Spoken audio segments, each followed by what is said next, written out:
নমস্কার বন্ধুরা, তন্হির পাকশালাতে সবাইকে স্বাগত। আজকে আমি আমার শাশুড়ি মায়ের থেকে শেখা সম্পূর্ণ নিরামিষ চাউমিন বা নুডলসের রেসিপি আপনাদের সঙ্গে শেয়ার করব। আমার মনে হয় এই চাউমিনের রেসিপিটা অনেকের বাড়িতে প্রায়শই নিরামিষ দিনে হয়ে থাকে, খেতে কিন্তু অসম্ভব ভালো লাগে। তাহলে দেখে নেওয়া যাক আমার আজকের এই সম্পূর্ণ নিরামিষ চাউমিনের রেসিপিটি।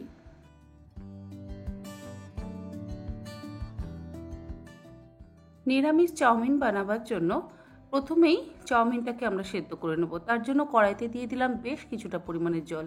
জলের পরিমাণ একটু বেশি দিয়ে দিচ্ছি এর মধ্যে 2 চা চামচ পরিমাণে লবণ, আর দিচ্ছি 1 টেবিল চামচ পরিমাণে সাদা তেল। গ্যাসের ফ্লেমটাকে হাইতে করে দিয়ে জলটাকে ভালো করে ফুটতে দেব। জল ফুটে উঠলে গ্যাসের ফ্লেমটাকে লোতে করে দিয়ে যতটা পরিমাণ নুডলস বা চাউমিনের আমার প্রয়োজন ততটা পরিমাণে নুডলস বা চাউমিন আমি সেদ্ধ হওয়ার জন্য জলের মধ্যে দিয়ে দিচ্ছি।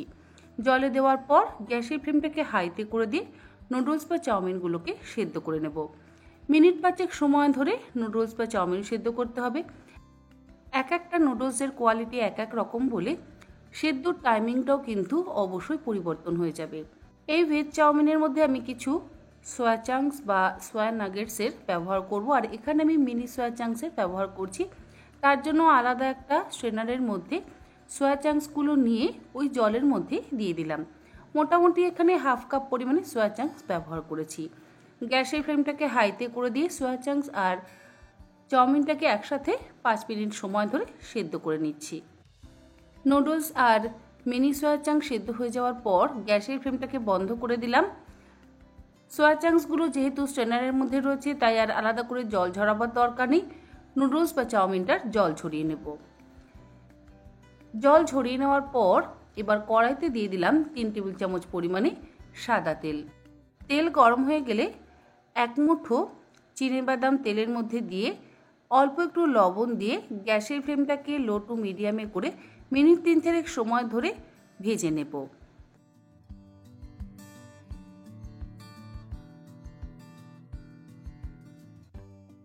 যদি আপনাদের চিনেবাদাম দিতে অপছন্দ হয় আপনারা তাহলে অ্যাভয়েডও করতে পারেন, কিন্তু এই ধরনের ঘরোয়া চাউমিনে যদি চিনেবাদাম ব্যবহার করা হয় খেতে অসম্ভব ভালো লাগে। যাই হোক, চিনেবাদামগুলো ভাজা হয়ে যাওয়ার পর তুলে একটা আলাদা পাত্রের মধ্যে রেখে দেব। বাদাম ভাজবার পর কড়াইতে বেশ যথেষ্ট পরিমাণে তেল রয়েছে, আর এর মধ্যে তেল আমরা অ্যাড করব না। এই তেলের মধ্যেই আলুটা ভেজে নেব। 2টো ছোটো সাইজের আলু লম্বা লম্বা টুকরো করে কেটে নিয়েছি, আর যেহেতু আমি নতুন আলু ব্যবহার করেছি সেই জন্য আলুটা খোসা সমেতই রেখেছি।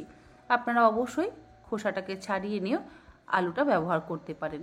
গ্যাসের ফ্লেমটাকে মিডিয়ামে করে দিয়ে আলুটাকে প্রথমে 2 মিনিট হালকা করে ভেজে নেব।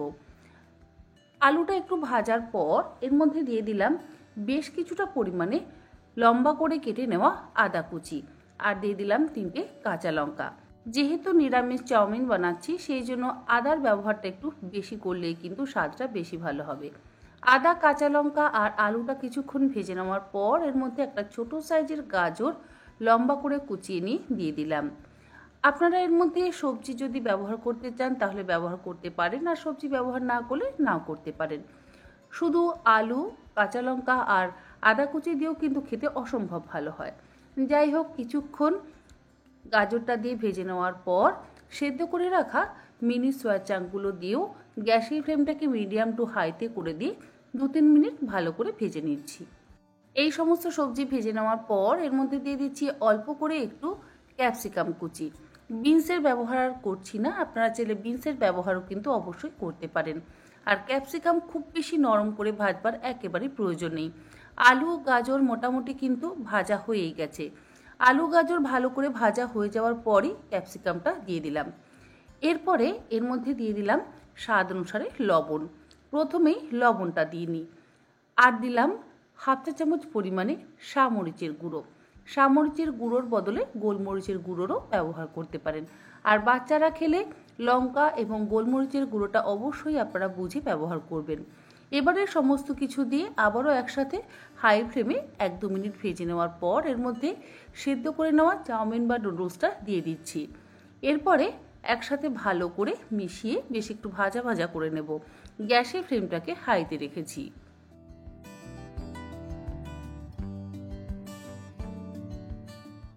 এর মধ্যে কিন্তু আমি কোনো রকম সস, ভিনেগার বা আলাদা মশলার ব্যবহার করছি না।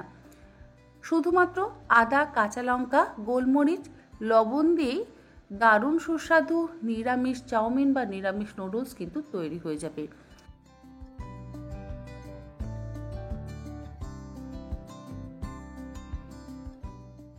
মিনিট 3-4 হাই ফ্লেমে ভালো করে ভাজা ভাজা করে নেওয়ার পর শেষে দিয়ে দিলাম ভেজে রাখা চিনেবাদাম। চিনেবাদামগুলো দিয়ে এবার একসাথে মিশিয়ে নিয়ে গ্যাসের ফ্লেমটাকে বন্ধ করে দিচ্ছি। তৈরি হয়ে গেল সম্পূর্ণ নিরামিষ নুডলস বা চাউমিন, যেটাই আপনারা বলেন। যে কোনো নিরামিষ দিনে আপনারা চাইলে অবশ্যই এই রেসিপিটা সকালের জলখাবারে বা সন্ধ্যের জলখাবারে বানাতেই পারেন। তবে সবশেষে সামান্য পরিমাণে একটু চিনির ব্যবহার করছি, যেহেতু সম্পূর্ণ নিরামিষ আর এর মধ্যে বেশ কিছু ভেজিটেবলস ব্যবহার করেছি। স্বাদটা ব্যালেন্স করবার জন্য একটু চিনি দিলাম। চিনি দিতে আপনাদের অপছন্দ হলে চিনিটাকে অ্যাভয়েড করতে পারেন। তবে আমি বলবো সামান্য একটু চিনি ব্যবহার করে দেখবেন, খেতে কিন্তু অসম্ভব ভালো লাগে। আর যেহেতু নিরামিষ তাই একটু চিনি দিলে স্বাদটা ব্যালেন্স হয়, এটা আমি সব সময় বলবো নিরামিষ রান্নার ক্ষেত্রে। যাই হোক, আজকে আমাদের নিরামিষ চাউমিন একদম রেডি। এটাকে এবার সার্ভ করব। স্কুল, কলেজ বা অফিসের টিফিনেও আপনারা এইভাবে নিরামিষ দিনে নিরামিষ চাউমিন কিন্তু বানিয়ে দিতে পারেন। আশা করি আমার আজকের এই সম্পূর্ণ নিরামিষ চাউমিনের রেসিপি আপনাদের ভালো লাগলো। ভালো লাগলে আপনাদের যেদিন ইচ্ছে সেদিন কিন্তু বানিয়ে খেতে পারেন। আজ তাহলে এই পর্যন্ত। আবার হাজির হয়ে যাব অন্যদিন অন্য কোনো রেসিপি নিয়ে। ভালো থাকবেন, সুস্থ থাকবেন। ধন্যবাদ।